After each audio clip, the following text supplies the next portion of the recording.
just a point of reference. I started the martial arts in 1971, and I studied Chinese, Korean, and Japanese systems.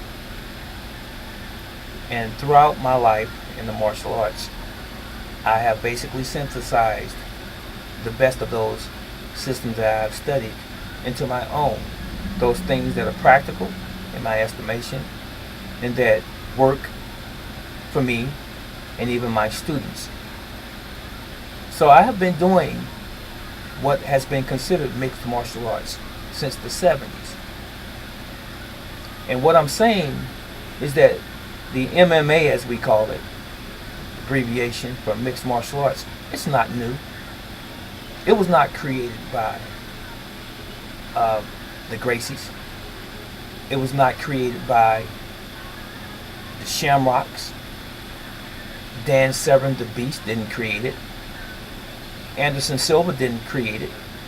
None of the guys that we have ever seen in the UFC or the Pride Fights or anything similar created the MMA. It's always existed, even before me, before my time, before Ron Van Cleef's time, before Bruce Lee's time, before all of the masters that came up in the 50s and the 60s, before their time.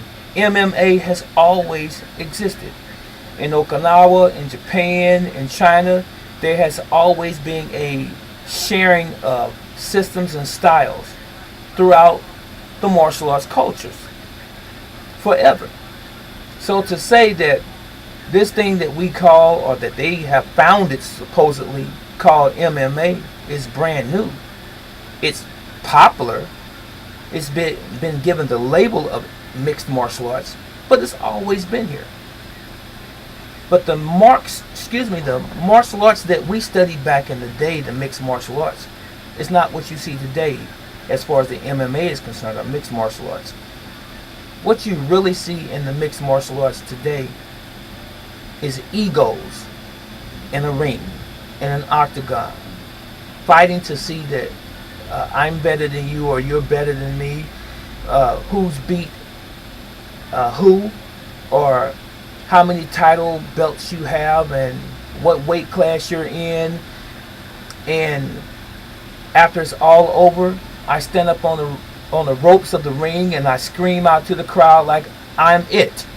I'm the best. I'm the greatest.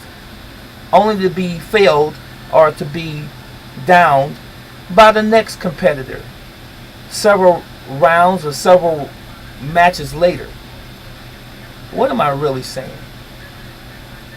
Mixed martial arts today gives the original mixed martial arts a black eye.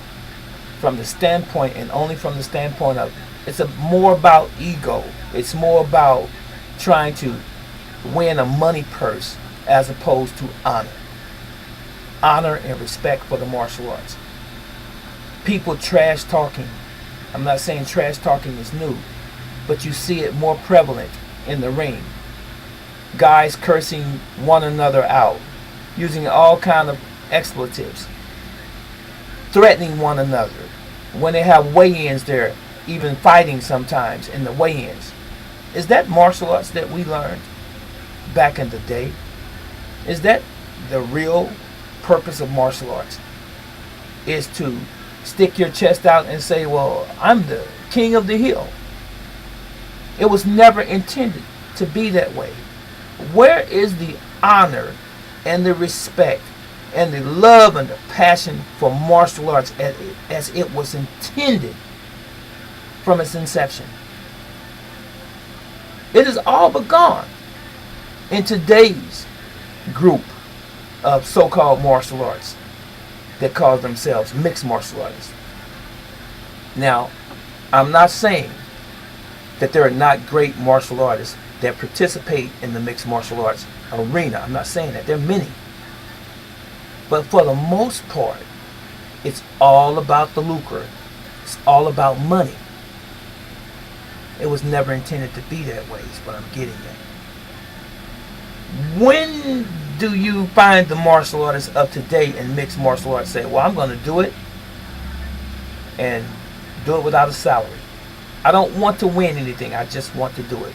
How many people do you know would turn it down? Turn the money down, that is. I don't think anyone would. You know why? You just answered the question. It is about the money. It is about having your face plastered on a billboard or on a magazine cover, or having an article done on you in a magazine or a newspaper or a commercial, even, and other endorsements. It's all about that. But what I'm saying to you again, and it might sound redundant, is that when did it ever be about you? When did it ever get to the point where it was only about you? Nothing in life should be just about you. It should be about more, as we talk about martial arts, how you are edifying another human being, how you're making the lives of other people better, enriching other lives.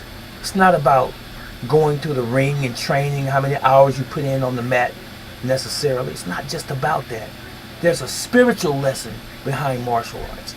And so many have lost it, and some have never even known it or have not ever had it, the spiritual lesson.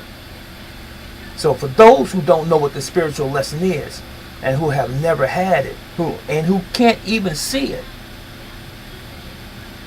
you don't really know martial arts. All you know is, I'm going to go in the ring, I'm going to take dude's head off, and I'm going to win a money purse. So many thousands of dollars, maybe even millions. But it's all about that, right? I'm going to open up a couple training gyms so that I can train someone to follow in my footsteps who can be the next champion. Champion, huh? What the heck does champion mean?